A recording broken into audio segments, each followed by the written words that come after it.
is the way. This is the way.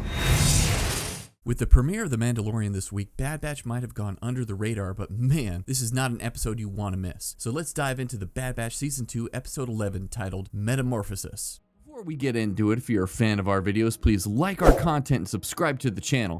It really does help us out and gives us the opportunity to create more content for you.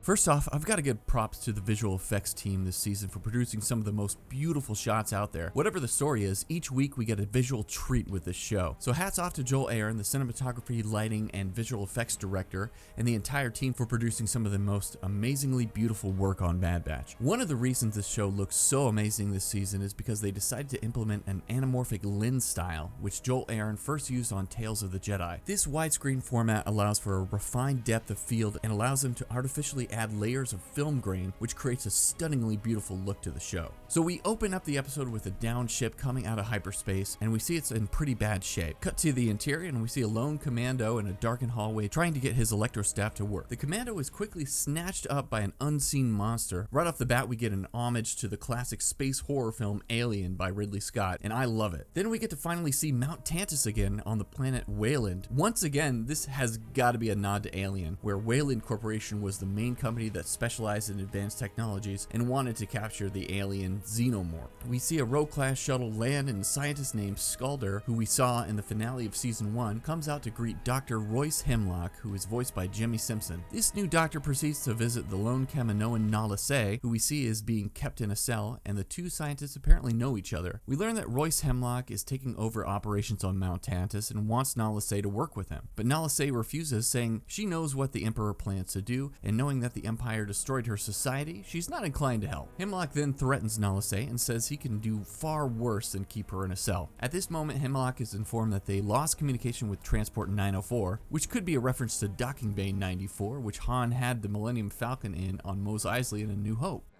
Docking Bay 94. 94.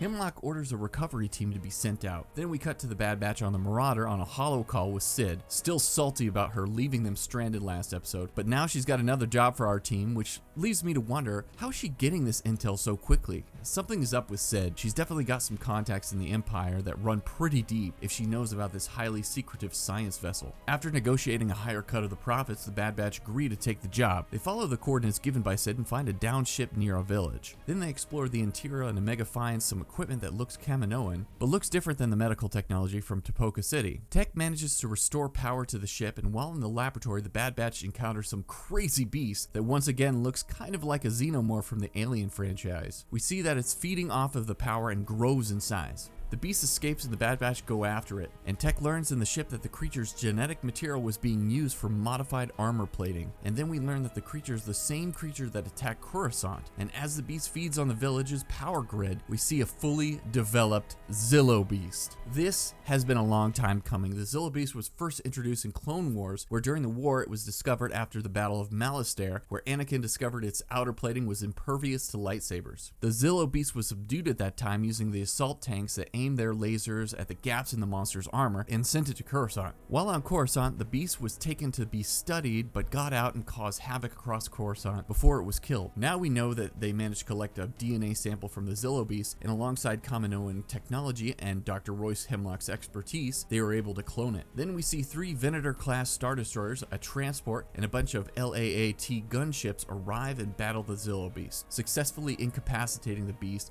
and they manage to secure it and take it to Mount Tantus. We also see clone commandos rounding up all the villagers and taking them into custody. We also see in this episode that Scorch is working for Dr. Royce Hemlock. He is RC-1262, a clone commando who served during the Clone Wars under the elite unit called Delta Squad. We first see him in Clone Wars in the episode titled Witches of the Mist, where he escorts the bodies of Jedi back to the temple who were killed by Savage Opress. Then in 19 BBY, after the rise of the Empire, Scorch was one of 50 clone commandos that was tasked with training the first generation of the new stormtroopers. We see Scorch during the first season of the Bad Batch as the crew break out Gregor, who was also one of the commandos training the new stormtroopers, but grew disillusioned with the Empire and wanted to desert. At this point in the current episode, Tech surmises that the Empire didn't destroy Kamino to end cloning, but to control it. Hunter tells Tech to share the info that they got with Rex and Echo, and I think we might be seeing a major battle and takedown of Mount Tantus this season. What do you think? Leave your comments below. Then we cut back to Mount Tantus, and Hemlock sent for Lamasu, the former Prime Minister of Kamino, who was also kept alive. When he arrives, he tells Hemlock if he wants Nala Se to cooperate, he should find Omega. So we know that Dr. Hemlock will be on the trail of the Bad Batch this season.